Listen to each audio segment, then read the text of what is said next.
Okay. Good morning again. Welcome back. We are lesson 3. Lesson 3 on today's topic is a very important topic.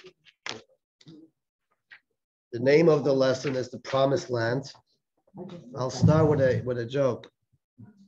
Was a CNN journalist and a BBC journalist, an Israeli former IDF soldier who were traveling together in Africa when they got attacked and kidnapped. And they were about to get executed. So the head of the gang says, "You have your last wish. What is your last wish?" So the CNN reporter says, "My last wish, I'm an American, I want to have an American cheeseburger. It's my last wish." Sure enough, they gave him a cheeseburger. The BBC journalist says, "What's your last wish?" Says, "I'm a journalist. True to my profession, I'll request that my execution should be filmed so the world that could be reported exactly what happened as a journalist." So they asked Israeli, "What would you like?" He said, "I'd like you to hit me in the back really badly." So the chief says, "Okay, no problem." They zets him, give him a real knock in his back. And he falls on the floor. He rolls over. He pulls out his Uzi, opens up, shots, and kills the whole gang. And the CNN reporter and the BBC says, "Wow, it's amazing. It's amazing. Thanks for saving us. But let me ask you, if you had the Uzi in your pocket the whole time, why didn't you pull it out right away?" He says, "Because then you'll report that I was the aggressor."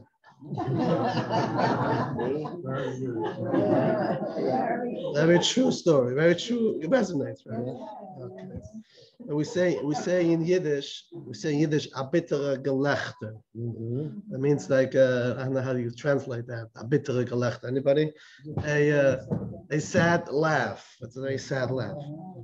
So let's start with today. We're going to talk about the absurdity of being anti-Israel, the obsession of anti-Israel. Is anti-Israel anti-Semitic? And more important, we're going to discuss the very, very sad reality that more and more Jews are turning against Israel. More and more young Jews turning against Israel. And what can we as Jews do to change that? Is that surprising what I just said? No. Okay, we'll see. We'll see.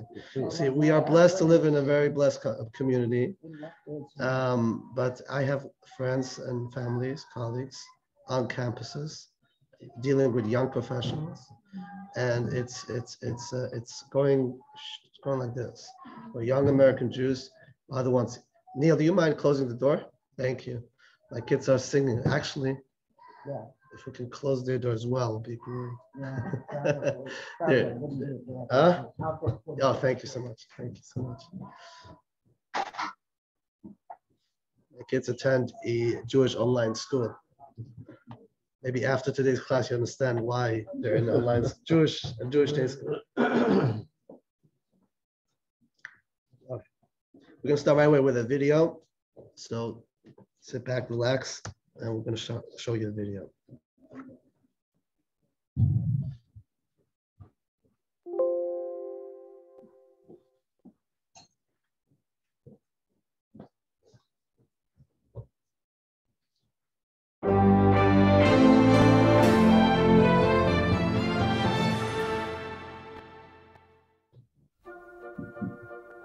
On the eastern shore of Manhattan Island, the United No.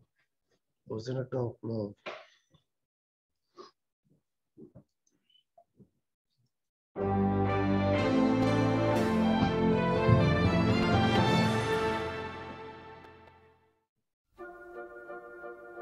on the Just want to make sure that people on Zoom, guys, can you see and hear still on Zoom?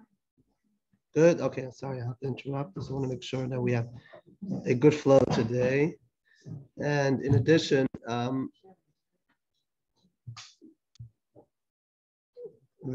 Bella, I'm making you also a co-host. For some reason, only people, if they come on, they have to be admitted. If you see somebody that wants to be admitted, just you have the ability to let them in on your screen. Will pop up. Okay, Bella? Thank you. Okay. let's go back to the share screen. Eastern shore of Manhattan Island, the United Nations headquarters rises from a row of colored flags that represent a multitude of nations. Across the avenue, the Isaiah Wall proclaims a Jewish prophet's vision of universal peace. They shall beat their swords into plowshares, and their spears into pruning hooks. Nation shall not lift up sword against nation, neither shall they learn war anymore. The UN's mission is precisely that, to resolve armed conflicts and to foster global harmony. But inside the august chambers of the United Nations, founded in 1945 as a response to a war-ravaged world desperate for coexistence, Isaiah could have easily found himself the target of virulent condemnation had he survived into modern times. Isaiah lived in ancient Israel that for over a millennia included the territories that the UN considers illegally occupied by today's Jewish state. The Temple Mount that lies at the heart of Isaiah's prophecy is no longer considered by the UN to be the heritage or possession of the Jewish people. Indeed, the tiny country that Isaiah called home has become the focus of the majority of the UN's denunciations and has inspired more censure than all of today's tyrants put together. Iran, North Korea, and other brutal regimes systematically kill their citizens or deny them the most basic of human rights. Israel's northern neighbor, Syria, has murdered tens of thousands of innocent civilians. Apparently, however, that isn't very important in the eyes of the UN General Assembly and Security Council, who continually pass one-sided resolutions that single out and condemn Israel. An overwhelmingly powerful bloc led by the Arab nations promotes a narrow and slanderous agenda meant to isolate Israel. This agenda has met little resistance. The UN's General Assembly votes on 70 to 100 resolutions annually. 15 to 20 of these regularly express disapproval of Israel. From 2016 until 2020, the Assembly adopted 122 resolutions criticizing various countries. 91 of these targeted Israel. That's 75% of all country-specific resolutions. And while 3/4 of this global forum's written rage lambastes the Jewish state, precious few of the most repressive or blood-soaked regimes on earth have received even a single rebuke. Emergency special sessions of the Assembly are rare. During the last 40 years, they've been convened for one purpose only: to condemn Israel. The Assembly's embrace of a terrorist entity has been equally astounding. In October 1974, 14 years before the Palestinian Liberation Organization even nominally forswore terrorism, the Assembly voted to invite a PLO spokesman to take part in its deliberations. This was the first time that anyone who was neither a government representative nor a head of a quasi-state was granted such a privilege. The following year, the Assembly awarded the PLO permanent representative status. A few months later, the UN infamously approved Resolution 3379, branding Zionism as a form of racism. At the time, Israel's UN ambassador, Chaim Herzog, told his fellow delegates that Hitler would have felt at home listening to the UN debate on the measure. For us, the Jewish people, this is no more than a piece of paper, and we shall treat it as such. Since the 1993 Oslo Accords, hundreds of Israelis have been killed and thousands injured by Palestinian terror attacks. During the same period, the UN passed dozens of resolutions deploring Israel, but not one against the terror attacks. Since the 2006 creation of the UN's Human Rights Council, most of the world's human rights abusers have suffered nary a mild rebuke. Israel, on the other hand, is chastised as often as all of the rest of the countries combined, and in terms more condemnatory. At the Council's every meeting, a topic billed as, quote, human rights situation in Palestine and other occupied Arab territories is raised as a separate agenda item, while the remaining totality of mankind constitutes a single other point on the agenda. From 2006 to May 2021, Israel was condemned in no less than 94 Human Rights Council resolutions. During the same period, Syria was condemned 36 times, North Korea 14 times, and China has been spared condemnation altogether. Even within the walls of the UN, the absurdity of its anti-Israel bias is fleetingly, partially acknowledged. In September 2006, UN Secretary-General Kofi Annan conceded. Supporters of Israel feel that it is harshly judged by standards that are not applied to its enemies. And too often this is true, particularly in some UN bodies. In August 2013, UN Secretary-General Ban Ki-moon reflected on Israel's treatment at the UN. There are some bias against the Israeli people and government. In December 2016, he told the UN Security Council, A disproportionate volume of resolutions, reports, and conferences criticizing Israel. One of the more telling comments came inadvertently in November 2013, when a UN interpreter failed to silence her microphone as she addressed her colleague.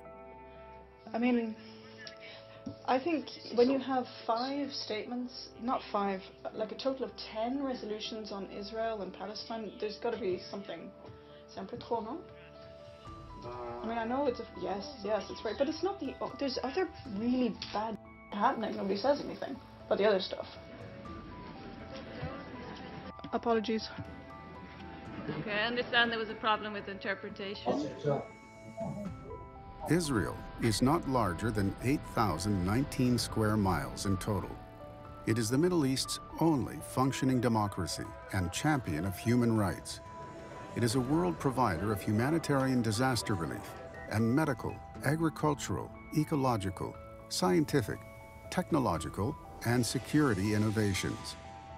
But when seen through the lens of historical UN bias, the overwhelming majority of all the world's evils and all of the world's ills belong to the tiny Jewish homeland in which Isaiah spoke his vision of swords being beaten into plowshares.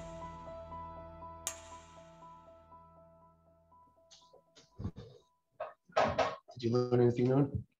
What else is new, right? Okay, let's start with Rabbi Jonathan Sachs, as he so eloquently writes about anti-Semitism. Text 1. I need to have readers today, of course. So, Joyce, would you like to start? What page? Page 84. He calls anti-Semitism a mutating virus. And he wrote this in 2007, right? Today, everybody knows what a mutating virus is, right? But that's a very great, sad, but a good definition of anti-Semitism. Read it, please. A mutating virus. It's written by Jonathan Sachs, Rabbi Jonathan Sachs.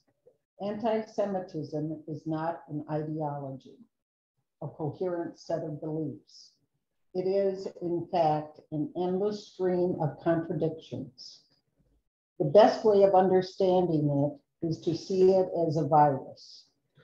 Viruses attack the human body, but the body itself has an immensely sophisticated defense, the human immune system. How then do viruses survive and flourish? By mutating. Anti-Semitism mutates, and in so doing, defeats the immune systems set up by cultures to protect themselves against hatred. Most people at most times feel a residual guilt at hating the innocent. Therefore, anti-Semitism has always had to find legitimization in the most prestigious source of authority at any given time. In the first centuries of the Common Era, and again in the Middle Ages, this was religion. That is why Judeophobia took the form of religious doctrine. In the 19th century, religion had lost prestige, and the supreme authority was now science. Racial anti-Semitism was duly based on two pseudo-sciences. Social Darwinism, the idea that in society, as in nature, the strong survive by eliminating the weak, and the so-called scientific study of race. By the late 20th century, science had lost its prestige, having given us the power to destroy life on Earth. Today, the supreme source of legitimacy is human rights. That is why Jews, or the Jewish state, are accused of the 5 primal sins against human rights: racism, apartheid, ethnic cleansing, attempted genocide, and crimes against humanity. Right, so as we see the mutating virus, that the anti-Semitism goes in different, whatever is very popular at the time is how it plays out, correct? And we focus really much on the latest one. Today, what's very popular? Human rights. Human rights, very popular. Social justice. So people jump on the bandwagon, and in the name of human rights, they express their anti-Jewish views enclosed in human rights agendas, right? And what's the problem? The problem is, as we saw in the video, when it becomes a double standard. It's okay to, and it's important to advocate for human rights, but if it's only against Israel, then there's obviously, that's not your agenda, right? So, but let's go back to Israel. By the way, this morning there was a terrorist attack in Jerusalem, and it hit home as any time that something happens in Israel. But right outside the Western Wall area, the old city, an Israeli Arab educator took out a automatic weapon and shot and killed a soldier who was a tour guide now. He was a lone soldier. He immigrated from South Africa. 26-year-old, was engaged to get married and got killed while he had his tefillin on. Why is it hitting home? Of course, he's a fellow Jew. My brother-in-law in Australia was his teacher, and he studied in Shiva in Australia. So may God bless his soul, may God prevent his blood. But you know, I highly doubt you're going to hear in the news in America today, right? You're hardly going to, right? It happened this morning, give it a few, but you're hardly going to hear about it, right? Well, you're sure not going to hear a condemnation from the UN, right? That an Israeli Arab educator in the education system was indoctrinating others, went out simply to kill, and know he's going to get killed. He got killed. If you start shooting somebody in Jerusalem, in the old city, there's a police in every corner. That's a suicide mission. Anyways, moving on. Is it okay to be critical of Israel as a Jew or as a non-Jew? Like people say, I'm critical about Israel because there's legitimate reasons. In other words, is it okay? Are you allowed to criticize Israel? Yes.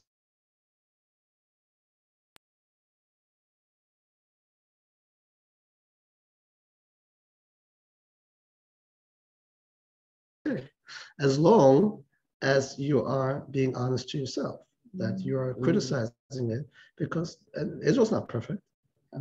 Israel's not perfect. Israel is a democratic country, has a government, politics, things run.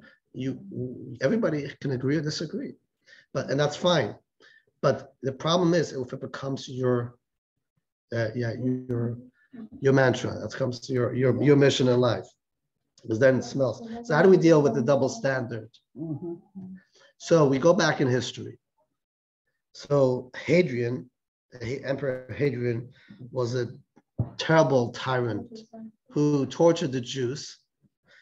And we go to text 2, we find the interesting medrash, how there was a individual who stood up against Hadrian. So Hadrian forbade the Jews to perform circumcision. He forbade the Jews to celebrate Shabbat. And there is a guy, we don't know who he is, but by the name of Imacantron, text 2. And he writes to the Emperor Hadrian, if it's circumcision that you hate, Arabian tribes also circumcise. If it's Shabbos observance that you despise, the Kuthans simply observe Shabbat. Clearly, then you simply hate the Jewish people. Their God will exact punishment from you.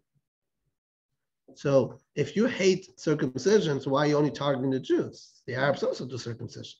That's exactly always the litmus test.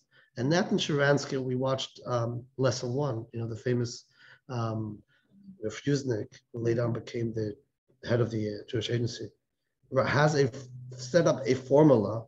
How do you detect if somebody is actually really concerned about criticizing rightfully Israel, or it's coming out of pure hatred against Israel? And he created what he calls the 3D model. Let's read it in text 3 on page 89. Marita, you want to read us?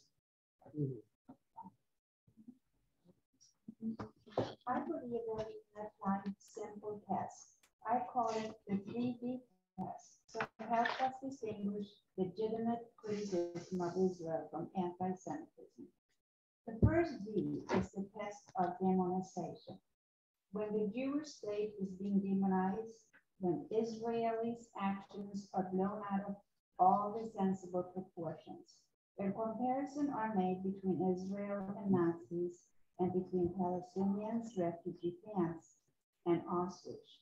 This is anti-Semitism, not legitimate criticism of Israel. The second D is the test of double standards. When criticism of Israel is applied selectively, when Israel is singled out by the United Nations for human rights abuse, while the behavior of known and major abusers, such as China, Iran, Cuba, and Syria, is ignored. When Israel's Magen David Adom, alone among the world's ambulance services, is denied admission to the International Red Cross, this is anti-Semitism. The third D is the rest of the delegation delegitimation. When Israel's fundamental right to exist is denied, along among all people in the world, this too is anti-Semitism. Right, very clear. Doesn't need much explanation, right? If you demonize Israel, compare Israel sudden to Nazis or refugee camps to concentration camps, then you know that's double standard. Then that's evil. Then double standard, right? Like the UN, and then the legitimize that Israel has no right to exist. Although every other country has a right to exist, a right to defend himself. So it's very simple. And then when you hear that in their conversation, you can point out right away who's an anti-Semite and who has a legitimate right to complain. That's fine. We all complain. I complain too. I'm not happy when everything happens. So, but what do we do? What do we do about it? That's always a big question. What do we do about it, right? We know the problem. What do we do? What's the solution? So last week we said, the other week, the solution will happen when Mashiach will come, the full solution, right? General. I don't know if I said the joke already, a guy standing at the Western Wall and he's praying, and the CNN reporter is there, and he says, "Excuse me, sir, may I ask you, what are you praying for?" And he says, "I'm praying for peace between Israel and the Palestinians." And he says, very interesting. And what does it feel like, sir? It feels like I'm talking to a wall.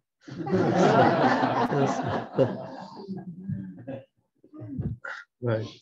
But really the course here is really geared about how we can outsmart, meaning how can we weaponize ourselves to at least very much for ourselves to know how to respond. And today we're going to focus really how to respond to people who are anti-Israel. So, but as always, we're going to have to take it more for the spiritual explanation, and the spiritual explanation will give us guidance as Jews what to do. So let me ask you, what's the next big Jewish holiday happening? It's a difficult question, right? Hanukkah. Very good, good. Which other holiday? We talked a lot about Purim, right? Okay. Both stories we celebrate with what? With food, of course, right? As always, they try to kill us. God saved us. Let's eat. That's the short version, right? Similar with Passover. If I ask you, what the difference of the story of Hanukkah and Purim in terms of the antisemitism that prevailed at the time, what would it be?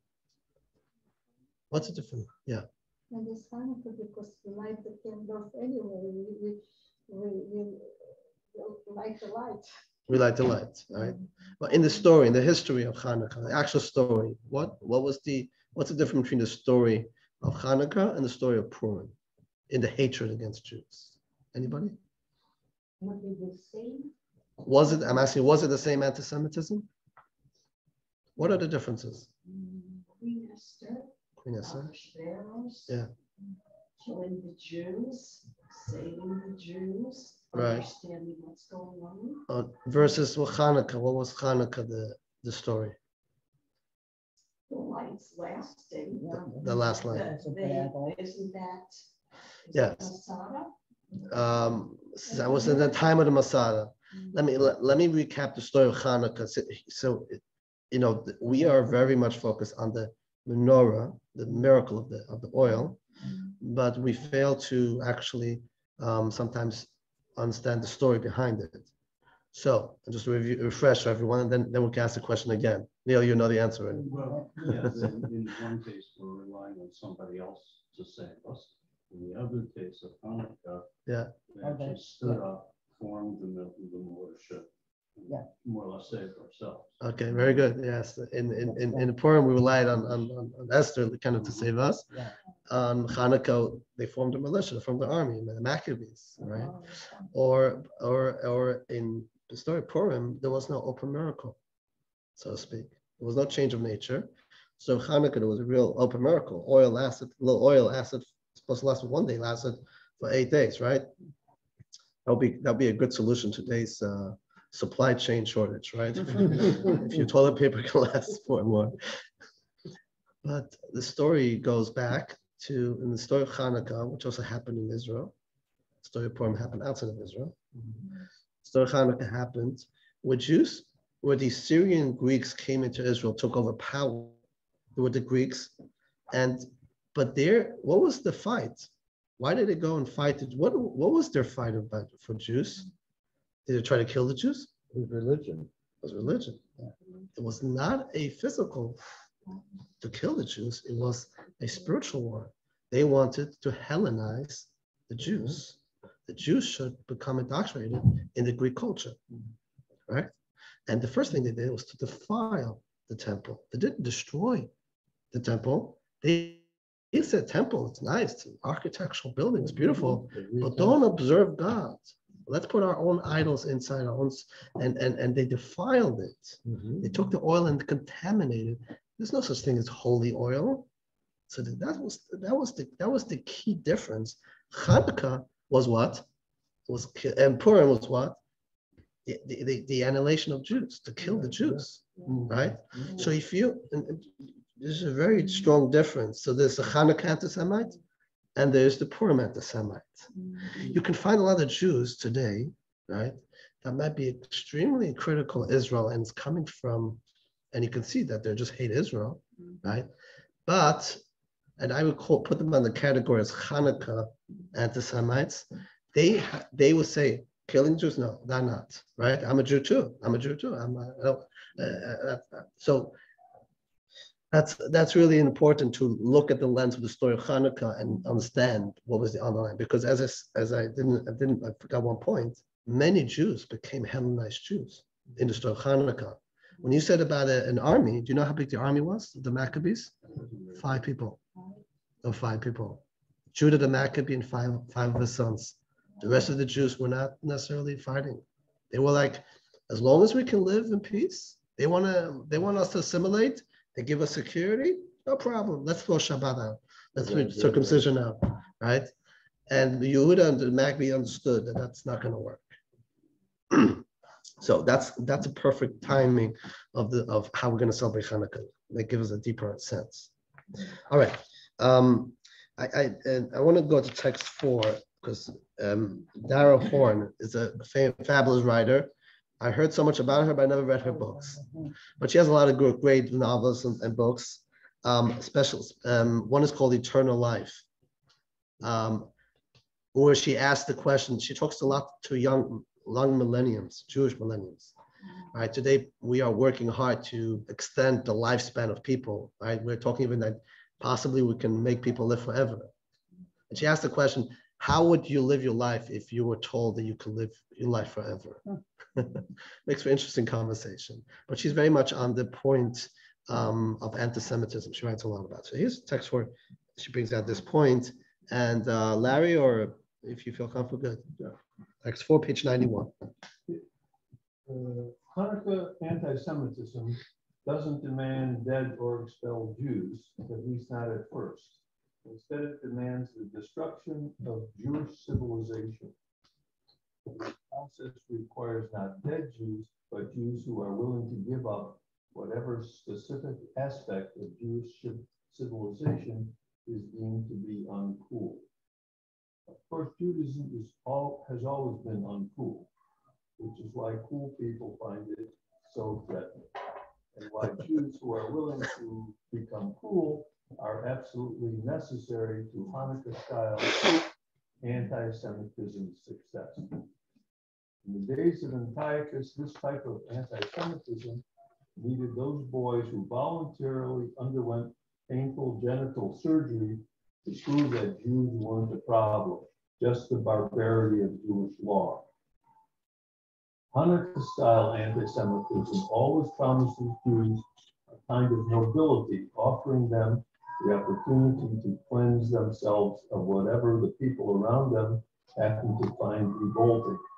The Jewish traits designated as repulsive vary by country and time period, but they invariably contradict the specific values that the surrounding culture has embraced as universal.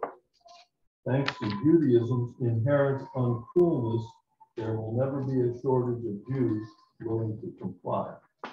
Right. I like she said that Judaism is not cool, right? Mm-hmm. And the sadly that it's not cool for the youngsters because, it's they always want to go with the trend. What's the trend today? There's a lot of the movements, right, that the college kids get sucked into, and then they oh, that's in now that's my cause, and I will fight it, and then and right away everyone on campus, they have already the organized anti-Israel establishment there, BDS, right? Everyone say BDS, right? Oh, human rights violation, human rights. They don't even understand the depth and understand the history of Israel. Most young kids don't on campus don't even know where Israel's on the map. Right? That's why it's so important to support organizations that educate our youth about Israel, birthright. Those are critical and organizations to help give our youth a deeper understanding.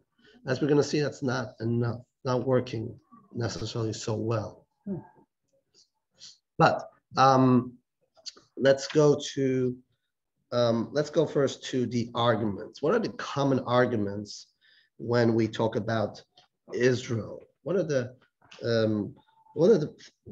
basis of when you being asked why Israel has a right to exist?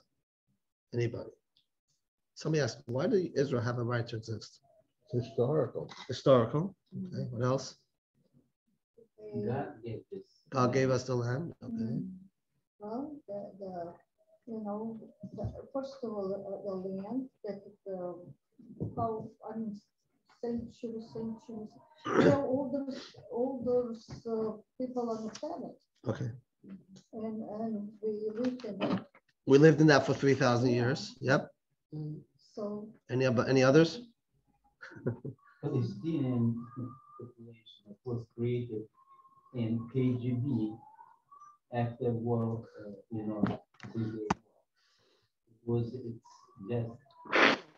didn't exist Okay, but what's the legitimate reason for Israel to be in the land, have its own state?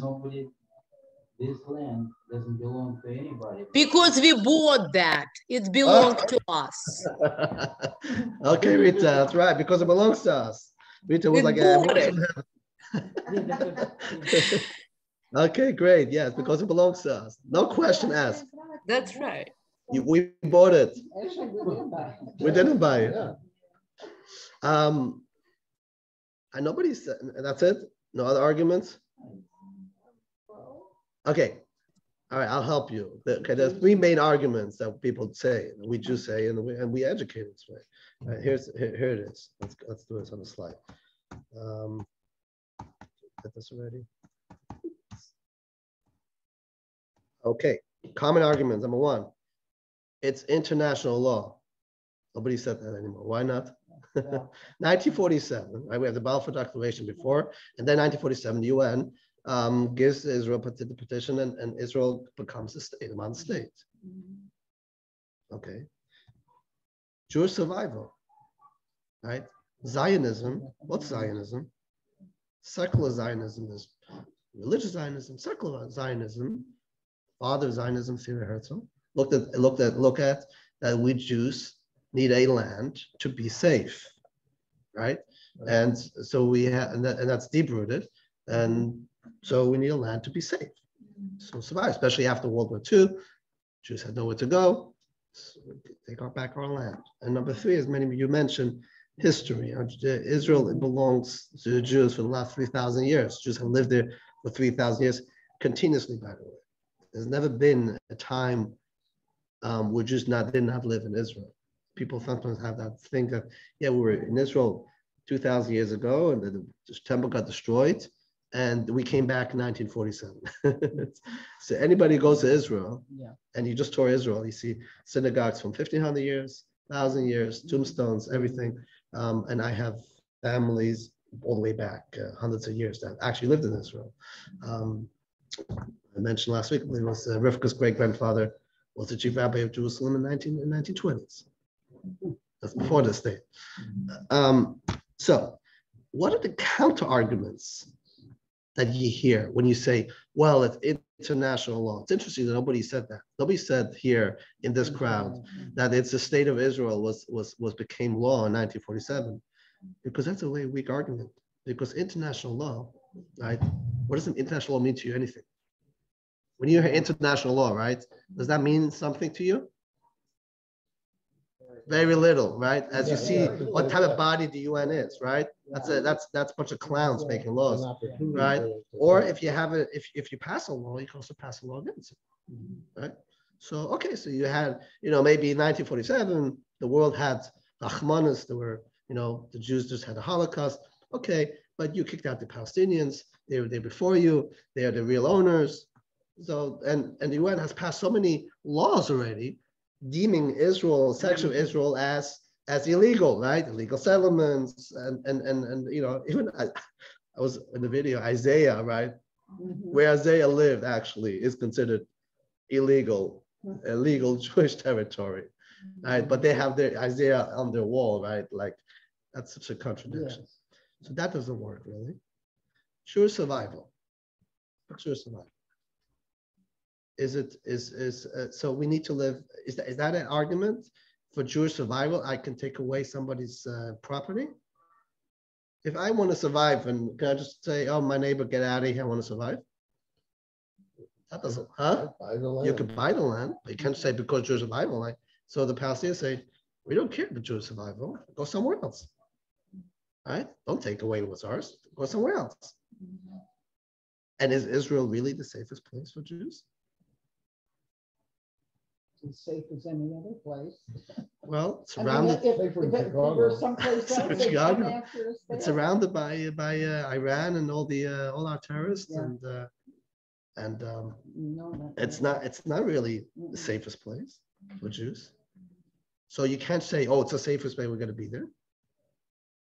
And history, the counter argument in history is, so what?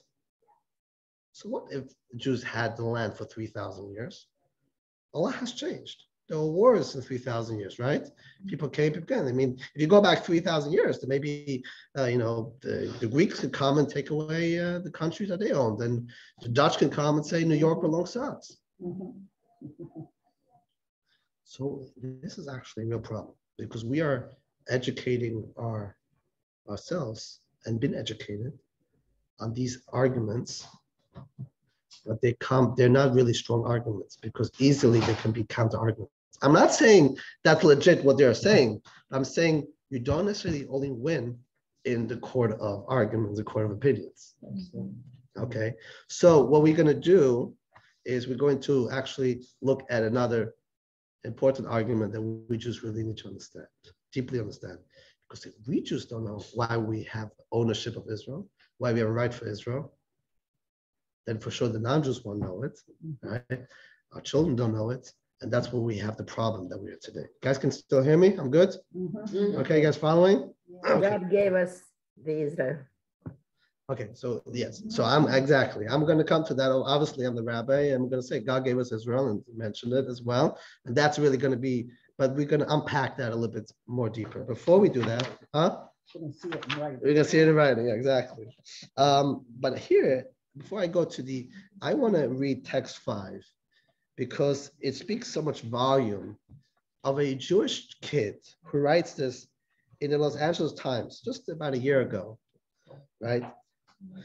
Why he became anti-Israel, right? And it goes also, Ben and Jerry ice cream, right? You still have it in your house? Yeah, no. It's not kosher, get out of it. Throw it out, right? Ben Jerry ice cream. What struck me most was the story that happened, Ben and Jerry ice cream, they now, they came out that they're not going to sell the ice cream in certain parts of Israel. They picked the one country, they're in 120 countries. The one country that they picked their fight, and the original owners who are no longer owners, Ben and Jerry, are 2 Jews. And they went on TV. You should watch the interview. It's a gelächter. Again, it's laughable. They did not make any sense.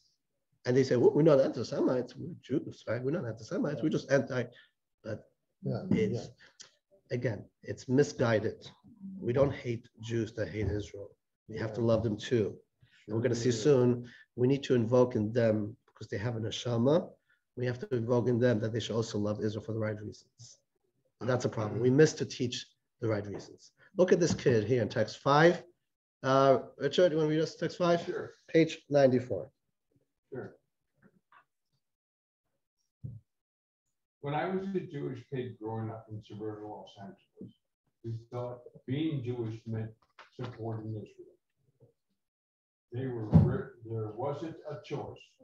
If you identified as Jewish, and I and most of my friends did, the religious education we got, the youth groups we joined, the summer camps we played were all grounded in one thing. It wasn't God, it was Zionism. The political project of settling Jewish people in Israel. My break with Zionism came in the mid-20s after reading the letters of Zionist founder Theodore Herzl imploring Cecil Rhodes, leader of British land theft in Africa, to support his work in Palestine. The projects were both something colonial, Herzl assured Rhodes. Rabbi Itzhak stated the Torah should have... No, wait. Thank you. Thank you, Richard. Good job. So what is he saying? Basically, this Jewish kid, he went to the religious, he went to Hebrew school, went to the bar mitzvah probably, did all the things, probably even went to Israel, right? And was taught all about Zionism. And then came a breaking point when he started reading something about Theodor Herzl, about colonism, right? All of a sudden, because he's in the Western world, the Western worldview, and something triggered that this, whatever Herzl did or said, goes counter to his belief that he has a good belief, right? Western civilization, whatever it is, rights, human rights. All of a sudden, now Israel is on the other side of the issue. And I gotta fight for it because even as a Jewish cause, they even call it Tikkun Olam, right? Tikkun Olam is ingrained Jewish education, right? What is being a Jew? Tikkun olam. What does tikkun olam mean? To fix the world. Everybody has a different definition of tikkun olam, right? Social justice. I had a lady once come. I was teaching somewhere. She said, is Chabad into social justice? I says, of course, the social justice is Torah, but maybe not how your definition. Let's talk about it, right? Social justice becomes a slogan, right? Human rights becomes a slogan. And if we say Israel has its right to exist because of those arguments, the counter arguments come in very fast. And that's why, primarily the reason why you see so many Jews, I'm not going to name organizations, we have Jewish organizations that are actively fighting Israel. And it doesn't matter what Israel does, it's all about the poor Palestinians. Now, I'm not going into that conversation. Right? Our poor, we need to work on peace. That's no question about it. But I want to go and touch about fellow Jews. And we said that every Jew has a special neshama, has a special Jewish soul. There's a story, the Rebbe, somebody wrote to the Rebbe a letter that he was complaining about a certain Jew that comes to synagogue because the shul needs to have a minyan. So they call people come to minyan. So the rabbi writes, one Jew comes to the minyan, but he doesn't want to pray. He just comes and he reads a newspaper while he's in shul. It's it's a shanda. And the Rebbe said to him, the fact that he comes to shul, that means he has a neshama. He has a feeling for it. But he wasn't educated. His soul wasn't nurtured to show the beauty of prayer, the beauty of God, the beauty of faith. He wasn't educated that. Nurture his neshama, teach him about the beauty. And that's how you can that's how you can bring him closer. But similar, I think, is with this young Jewish kids and many of Jewish kids. And that's what, and here we need to go. The key to everything is what? Education, right? Education. What type of education? Jewish education. What type of Jewish education? Torah education. Okay. I know some people say, okay, Rabbi's going to preach Torah education. Nice, good, but practical. Our kids just don't do it. So here's my, so I'm throwing it back at everyone. Has it worked? Has depriving our youth from a authentic Torah education, teaching about God, teaching about Torah, deep. I'm talking about not superficial education. Superficial education that we are all guilty of doing doesn't work. It doesn't stick. Yeah, Hanukkah, latkes, lighting menorah, right? Pesach, matzah balls. It's nice and good. There's so much. And we think sometimes it's ancient. Who wants to teach this, right? It's not practical. But as we see today, it's not working. It's not working. And it's not going to work unless we really change. And it's not about all or nothing. It's not send all your kids to Jewish day schools all day long and let them all become super Orthodox. That's not where I'm coming from. But we can start ourselves to, like we're in this class, we're learning more about it. Teach that to your children, teach your grandchildren, an idea, a thought, a book. And the more we can do that, we have a lot better, stronger chance to combat this particular problem of our Jews turning against us. Fascinating, it's always fascinating about when we open up the Torah. I talk about the Torah. Hi, Sylvia. Good to see you. We're so happy you're here. Former chief rabbi of Israel, Rabbi Lau, may he be blessed. He's a survivor. He's the head of the Yad Vashem Museum. He's a remarkable personality and a speaker, great speaker. And world stage, look him up.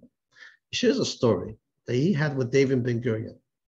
David Ben Gurion, when he was very older, he says in the 70s, he was living somewhere in a kibbutz. He was already retired, and he went to visit him. And he says to David Ben Gurion, I want to ask you a question about a story that I heard. I want to know if it's a true story about you. He says, ask. He says, and during the Balfour, when they had the debate in the UN in the 30s and the 40s, there was the Pell, it was a general by the name of Pell, the British, and it was the Pell, what's it called? It was the Pell, a court case between Israel sides and the Palestinian cause. And David Ben-Gurion was, at the time, this was before state, he was the chairman of the Jewish agency, so he was the Jewish spokesman. And he gave his reasoning why Israel should have a right to exist, because this is our ancient homeland, right? Jews have nowhere to go. This is our home. So General Pell asked him, Mr. Ben-Gurion, where were you born? And he says, in Poland, in Polonsk. And where's that? In Poland. And what right? And then he turns to the Arab and says, where were you born? And says, I was born in Palestine. I was born in Jaffa. So he says, what right do you have, Mr. Ben-Gurion? What? He asked the Arab, do you have a kushan? What's a kushan? The kushan is a legal document, a deed that the land belongs to you. And the Arab says, yes, I have a kushan. This dunam, this acre belongs to me. He turns to Ben-Gurion and says, and you're born in Poland. Where is your kushan? What type of kushan do you have? And he said, and he had to think, and he said, my kushan is the Torah, is the Bible. That's my kushan. And so Rabbi Lau asked Ben-Gurion, actually he said the story at the JLI trip 4 years ago, one of the trips, and if you were there, and we're going again, maybe we'll meet him again. He always comes to speak. And he said, is it true? Is the story true? And that was it. That was a good, strong argument. So Ben-Gurion says, yes. Emes, it's true. It was true. That's happened. The older Ben-Gurion. And now Ben-Gurion was not religious at all, right? The founders of Israel were Zionists, socialists. They were anti-religion. If you look in the history, they're anti-religious. If you look at the declaration of the state of Israel, even the song Hatikvah doesn't mention God's name. It talks about ancient homeland. It talks about the survival of the Jewish people. It doesn't mention it's nothing, because this wasn't just by mistake. This was on purpose. So Rabbi Lau, so powerful, asked them, I have a question for you. If you have a document that you need as proof, and they ask you proof for a document, and say, oh, 1 second, I don't know where it is. Oh, let me find it, right? And then you pull it out, and it's all crumbled up. And then you're like, okay, here it is. Will the other party take it so serious versus a document that's fresh and clean? And he said Ben-Gurion was the smart, so what was his question? Rabbi Lau was basically indicating, if your argument was that Israel belongs to us because of Torah, so why have you not lived a life more true to Torah? Why didn't you promote Torah and kind of took the document and kind of crumbled it? And he says Ben-Gurion was a smart man. He said, and he didn't answer. He understood exactly what was the message. He didn't answer. Amazing, right? Okay, but it kind of segue into the Torah. The first verse in Torah is what? In the beginning, Bereshit, right? Yeah. Genesis. In the beginning, God created heaven and earth. And it talks about 6 days of creation. And then the story of Adam and Eve, and Noah and the flood, and Abraham, Isaac, Jacob, until the Jews are in Egypt, right? In the second book of Exodus, Pharaoh comes, enslaves the Jews, 200 years. Then we have the 10 plagues. Moses comes out, right? Moses comes, 10 plagues. God reveals himself to Moshe, says, take the Jews out of Egypt. Splitting of the Red Sea into the desert. 7 weeks later, we stand on Mount Sinai. God gives us the Torah, 10 commandments. We become a Jewish nation, and we get the Torah. Rashi. Who's Rashi? Rashi is the most important Jewish commentary on Torah, the commentary on Torah. Lived about 1,000 years. He is the authority of Torah, of the commentary of Torah. Rashi, first Rashi of Genesis. What is the first Rashi of Genesis? Rashi's asked the question. It's not his question, it's a question the sages asked already in the times of the Talmud.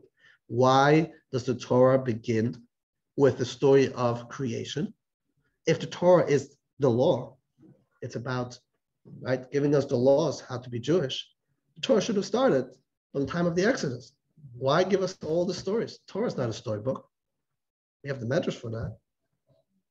Let's read the Rashi here, text 6. This is one of the most important Rashis. And if you know that's the opening Rashi, you know it's important. And Rashi typically does not go into, it goes very much to the, try to understand, right, every word of Torah. What does it mean? What's the common explanation? It doesn't go into mystical or into the holistic or prophecy or future stuff. But this is what Rashi says, text 6. We have a reader, Neil, page 95. Rabbi stated the Torah should have begun with the first mitzvah commanded to the Jewish people, which is contained in the verse, "This month shall be to you," etc. For what purpose does it start with, "In the beginning God created the heaven and the earth"? The solution is found in the verse. He recounted the strength of his works to his people to give them the inheritance of nations. In other words, if the nations of the world accuse the Jews with the claim, "You were thieves for having conquered the lands of 7 nations," the Jews should reply, "The world is God's. He created it and granted it to whoever he desired. It is his will to initially give it to the 7 nations, and it is his will to subsequently remove it from them and give it to us." So the whole purpose of writing the whole first book of Torah was to teach the world who created the world. God created the world. He's the owner of the world. He has the right to take the land and give it to anybody he chooses to. And God chose to give the land of Israel, as we see in text 7, over and over again, right, to Abraham and later on to Isaac, clearly saying, look at text 7, God told Abraham, raise your eyes and look around from where you are to the north, south, to the east and west. All the land that you see, I will give to you and your offspring forever. And later on, he says, not from Ishmael, but from Yitzchak, from Isaac. And then Hashem talks to Isaac and says, your descendants. And then we read yesterday in the Torah for Yaakov, look at the land, this is your land that I've given to you and to your offsprings. So the foundation for support of Israel is, it's God's land, not historical. It's not about we have 3,000 years of history there. That's not enough. It is God's land. And God has chosen to give it to us. Too bad. That's it. And Rebbe would say so many times, there are billions of people in the world that believe in the Bible. Right? We Jews sometimes uncomfortable with the Torah, but our fellow Christians believe in the Bible. Muslims believe in the Bible. Right? So all you got to do is just talk the truth. And the biggest problem is we don't teach it to our children. So your average Jewish kid who's been on birthright or Zionism, who holds the Israeli flag, doesn't even know that this is the main reason, the foundation of all. Yeah. Well, maybe you're right, but maybe we should teach them about Palestinians, who they are, why they came to this our land, why they. I agree, but that's part 2. If you don't know part 1, then you cannot refute the Palestinians' claim. Okay, I'll tell a joke. Will answer your question. We saw Arafat earlier at the UN. So he came once to the UN, and it's a joke. Came to the UN, and the Israeli delegation came, and the Arab and the Palestinian delegation, and they said to the Israeli delegation, "You go first." So the Israeli gets up and says, "I'd like to tell a story. You know a story with Moses at the burning bush? Everyone knows the story? Yes. You know what it says over there? That when he saw God hearing, God says, take off your shoes. So Moses takes off his shoes, goes closer and speaks to God at the burning bush. So the Israeli says, and you know what happens when he came back? The shoes were gone. And you know who took the shoes? The Palestinians. And Arafat says, that's not true. We weren't even around then. Perfect. Now let's start the conversation. Look at text 8. The Rebbe writes, text 98. Donna, want to read us? Sorry. Yeah, sorry. Sorry. Text 98. I have received compliments. Why? Complaints. Yeah. This is something writing to the Rebbe. I'm sorry. Yeah. I have received complaints regarding both the biblical land of Israel, the Holy Land, and the covenant with Abraham, the connection with modern Israel. Why do I mix God into the picture? After all, they say, those who fought for the creation of the state, those who had it, those who currently elected and authorized representatives, they all proclaim and take pains to emphasize that Israel is a state founded in 1948. Okay, stop for a moment. This letter was written to the then president of Israel, Zalman Shazar. Zalman Shazar himself came from a Chabad family. His name Zalman was named after the Rebbe of Chabad. And he had a complaint against the Rebbe. The Rebbe would never use the word state of Israel. The Rebbe always said the land of Israel. Eretz Yisrael. He says, why don't you call it state of Israel? Now, the Rebbe was a very strongest proponent for Israel. But the Rebbe was, so, he got a very strong question, right? Fire shots. The Rebbe's shooting back. Continue. My answer, put frankly, is that their narrative is false. No new entity was created in 1948. Rather, that was the year in which a large part of the land of Israel was liberated. An entity established in 1948 based on the agreement of authorization of the nations of the world has no strength or justification in terms of an authentic response to the claim you are thieves for having conquered lands belonging to others, etc. A claim raised by the Arabs, the Vatican, the United Nations, and some Jews as well. This is why it is so crucial to underscore that it is our God-given homeland. Now, I do not delude myself into imagining that these just and honest arguments will prevail in the United Nations, the Vatican, etc. Nevertheless, transmitting this truth is critical for the morale of Jewish youth living in the homeland, including those serving in the IDF, the Jewish American students, and for the Jewish youth of other countries as well. Which brings us to the next. So this is key, basically, right? And why do so many Christians support Israel more than Jews sometimes? Because they believe in it. They were taught about this, right? They know it's God's promised land. Question is, and the other argument is, why do Jews need a land? Why do Jews need a land? If what makes us a Jewish nation?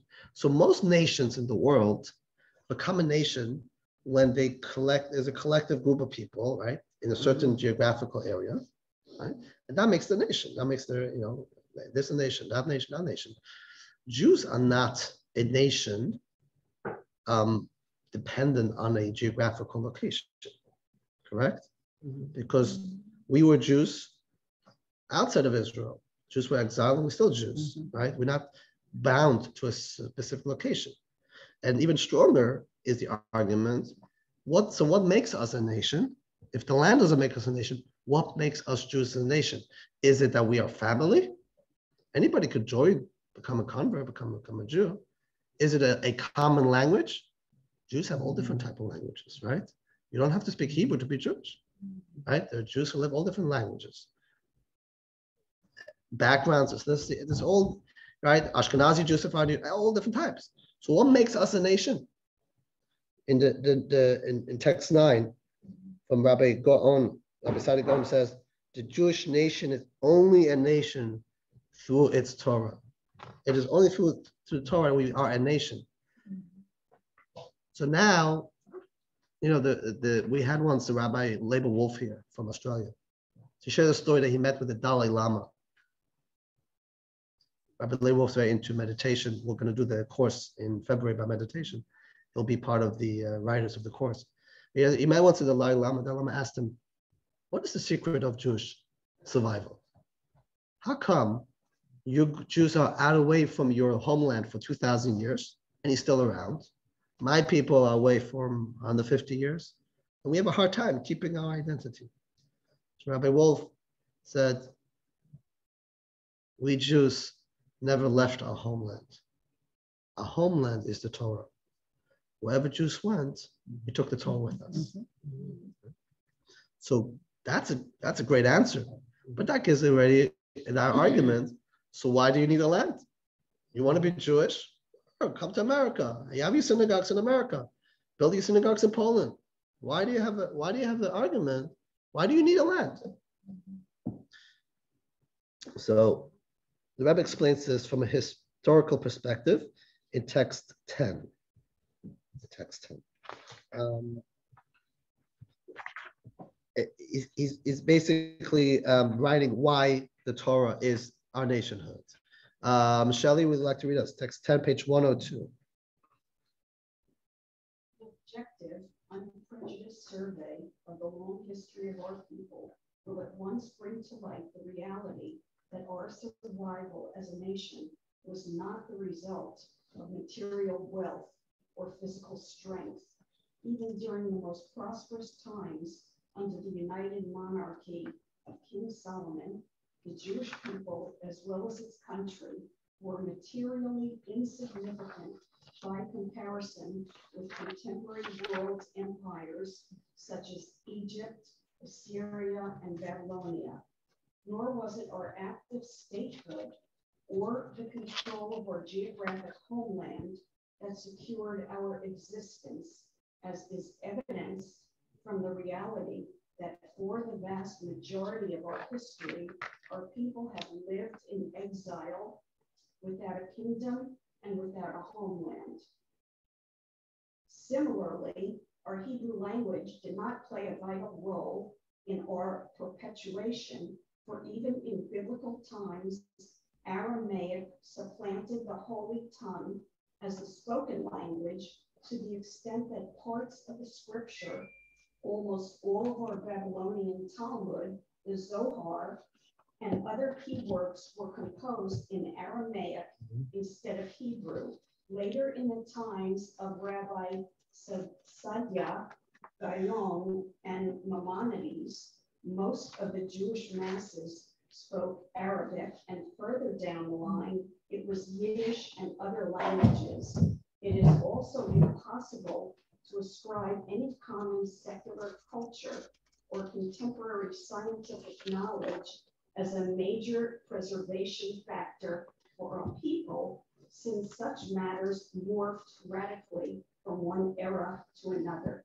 The only remaining consideration, which is the sole factor that has remained consistent throughout the ages in all lands and under the fullest diversity of circumstance, is the Torah and mitzvot that the Jews have observed in their daily life with great sacrifice. Thank you. So this emphasizes the question stronger. Why should the Jews claim ownership of this land? So we said, because God gave it to us, right? The question is, okay, so God gave it to you. Maybe he gave it to you 3,000 years ago. You don't need the land. You're a nation because you have a Torah. Take the Torah is spiritual. You can do Torah anywhere. You can do Torah in Mars, right? As the joke goes that the NASA sent up a spaceship to Mars, lands on Mars. So Houston, we got a promise it was. We landed, there's a Chabad house there already. Right? Anywhere. So the deeper question, why should the Jews claim ownership of this physical land if Jewish identity is rooted in the Torah spiritual practices? It's an important question. I want to just make clear that what we learned till now, I think I can always, especially for our younger generation, is already enough information. Teach them that the land of Israel belongs to us because God gave it to us. It's God's land, the Holy Land. The second question is a deeper question. Why do we need a land as Jews? Right? You can't say survival because we already said that. By the way, at one point, Theodor Herzl was offered Uganda as a Jewish state. And he silly considered taking it because he didn't care so much about the spiritual aspect to Israel. He cared about a place, a geographical place where Jews can live safe. Okay, so just to throw that in. But why do we as Jews who claim the Torah makes us Jewish need a land? So the answer is a little bit of a deeper answer, but it's important to understand.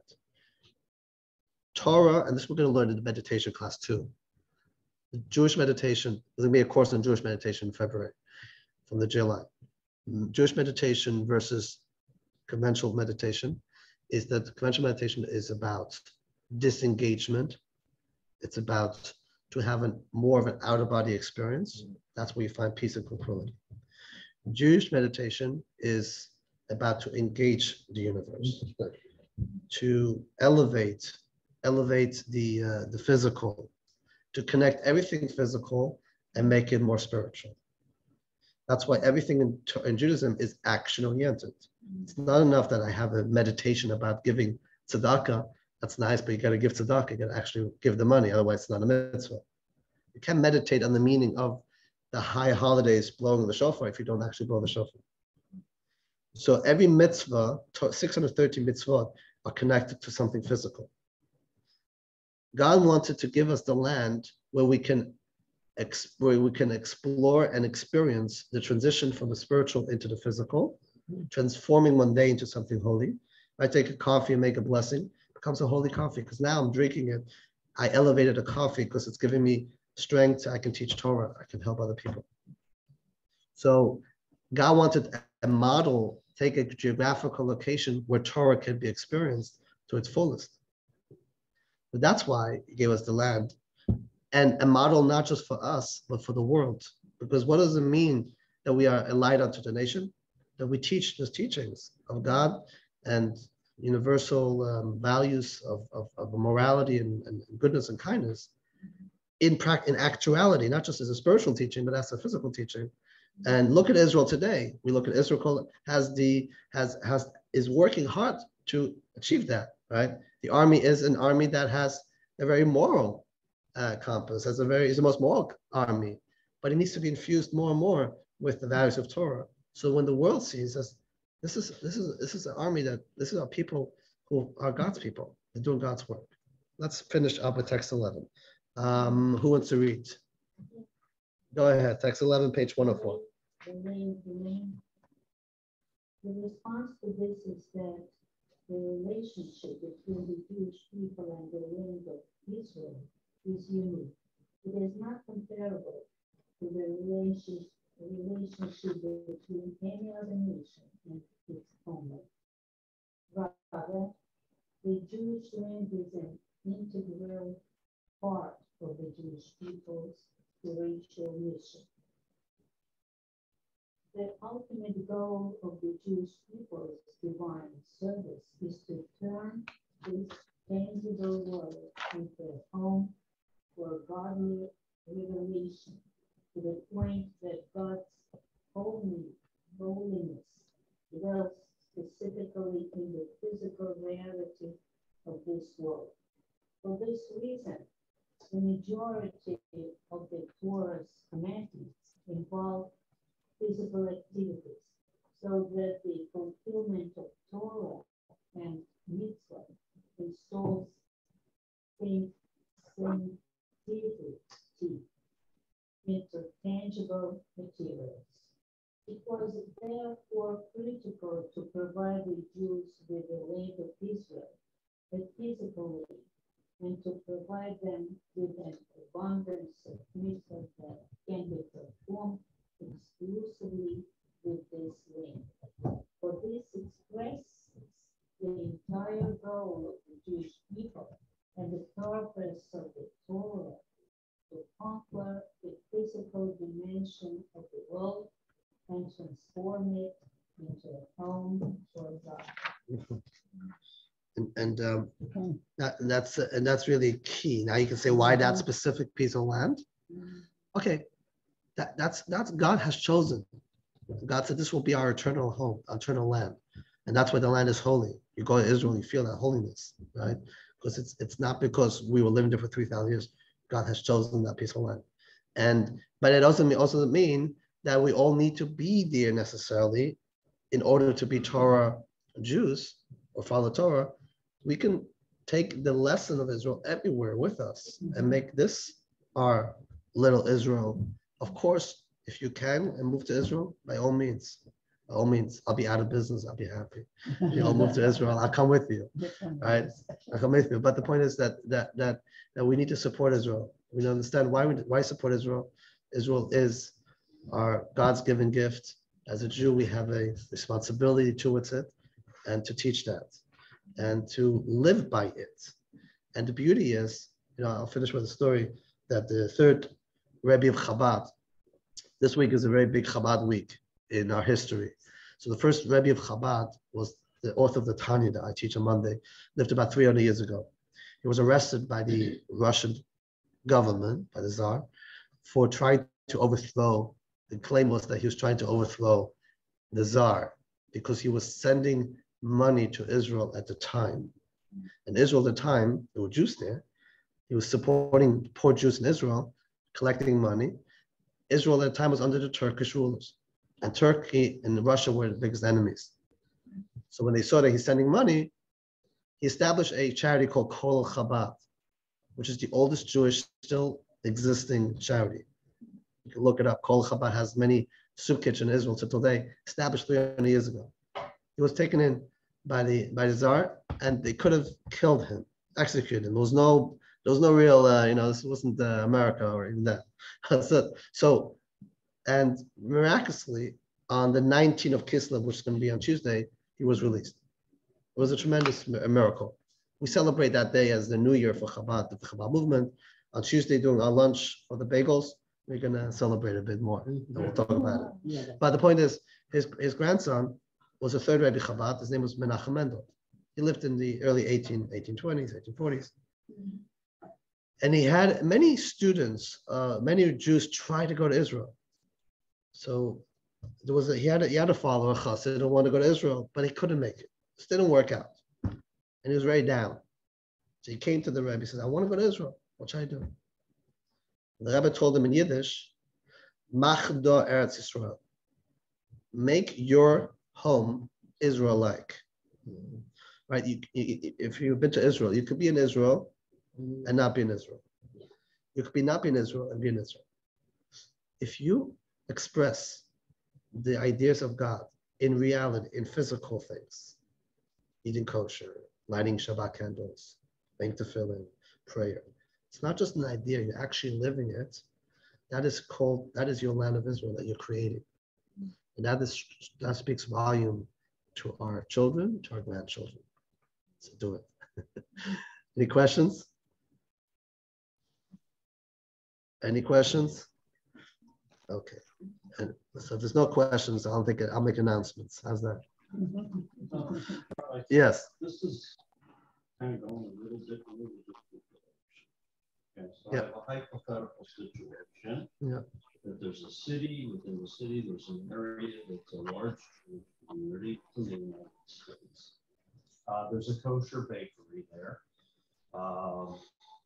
And does business with the community in general, and especially a lot of the synagogues buy their baked goods there.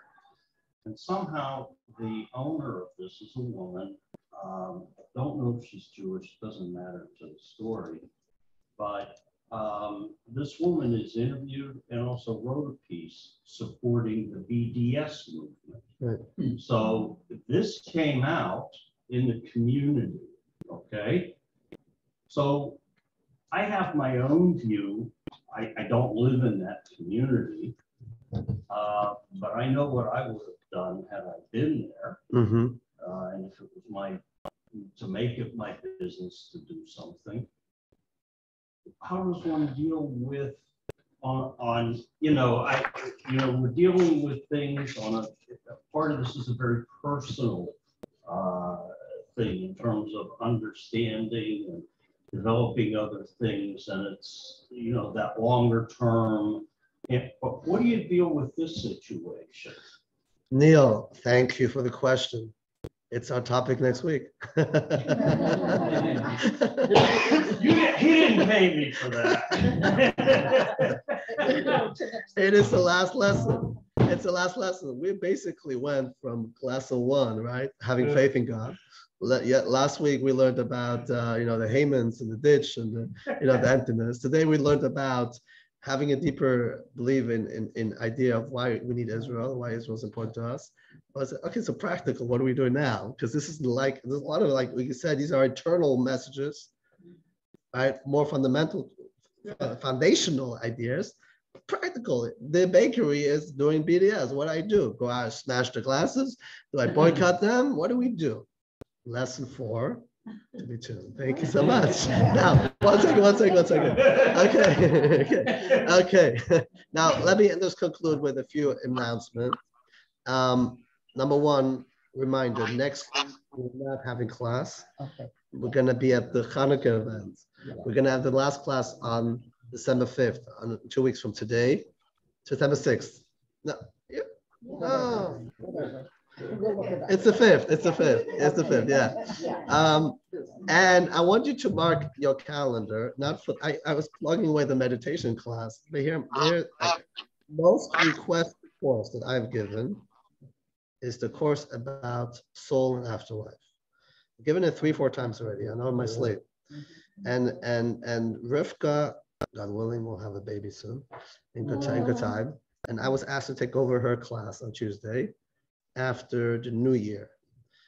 So beginning on Tuesday, January 11th at 10:30, for all the working people, good luck. I'm going to offer this course. And if you want to watch the 1-minute promo, here it is. And then we'll say goodbye. And this is the promo of the JLI. They make these most amazing promos.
Amazing what they do.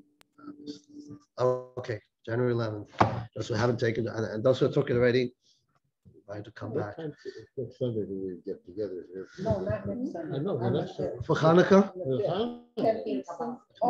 If you sign up for Hanukkah volunteers, if you sign up online, we're going to reach out to you to give you a schedule, or we have to reorganize. We have got different types of people. We do need more help. No, we do need more help on the smaller events on Tuesday and on Thursday. Tuesday, we're having a car parade. 4 o'clock, we're gonna have 12 cars with menorahs on top. We're having an old Mercedes 85 convertible. Somebody's bringing. We have a Ferrari. Somebody's bringing his Ferrari, and we're gonna have with the sheriffs. We're gonna have a parade. I call it the Menorah Jewish Pride Parade, down from Venice to the Warm Mineral Springs, about 15-minute, 20-minute drive. And we're gonna light the menorah there for the Jews down there. It's a beautiful event. So we have the klezmer, we have that Tuesday, Thursday in Englewood, and we have people who have who have who need visits. Those are critical. If you do know people that are stuck at home who can use a visit, let me know. If you need candles, we have candles in the gift shop there, a little gift shop. If you know somebody who can use a menorah, we have these free menorah kits. That's all about. But you can teach them the story. Now you know the story better. Teach them about it. All right. Last thing, if you still want to go to Israel, Shelly's here today. Sylvia's here today to hear all about the Israel trip. March 20th, we're taking off Sunday morning to the Holy Land. We're excited. Those are coming. If you're on the fence, it's a lifetime opportunity. Come. Okay. All right. All the best. Make it a great week.